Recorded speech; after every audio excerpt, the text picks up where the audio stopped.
বিকেল হয়ে গেছে, এখন আমার একটাই চাকরি, তাড়াতাড়ি যে কাপড়গুলো আনতে হবে, না হলে কাপড়গুলো ঠান্ডা হয়ে যাবে। তো আমি চলে যাচ্ছি খেতে। মানে এটা হচ্ছে এখানে অনেক রোদ আসে, তাই আমি এখানে কাপড় চোপড় দিই। বেসিক্যালি যেগুলি অনেক বেশি মোটা কাপড় সেগুলি আমি রোদ দিই এখানে। আর শুকনা কাপড়গুলো আমি বাসায় দিই। তো এই যে এসে দেখলাম সর্ষা ফুলে একটাই সর্ষা হয়েছে, তো ফুলটা উঠাই নিলাম এবং আমার কাপড় চোপড়গুলো আমি উঠাই দিলাম। তো কাপড় চোপড়গুলো ঠান্ডা হয়ে গেছে, কারণ অনেক আগেই রোদ চলে গেছে। তো যেতে যেতে দেখলাম যে এই যে আমার এক পাশের বাসার তার কাছে চলে আসছে কতগুলা বেগুন, মাশাল্লাহ আলহামদুলিল্লাহ।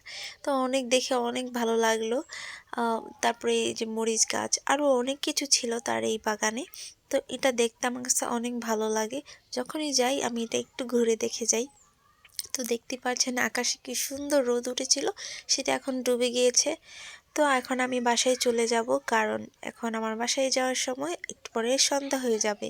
তো আমি বাসায় চলে যাচ্ছি টুকটুক করে। তো এর মাঝে আমি একটা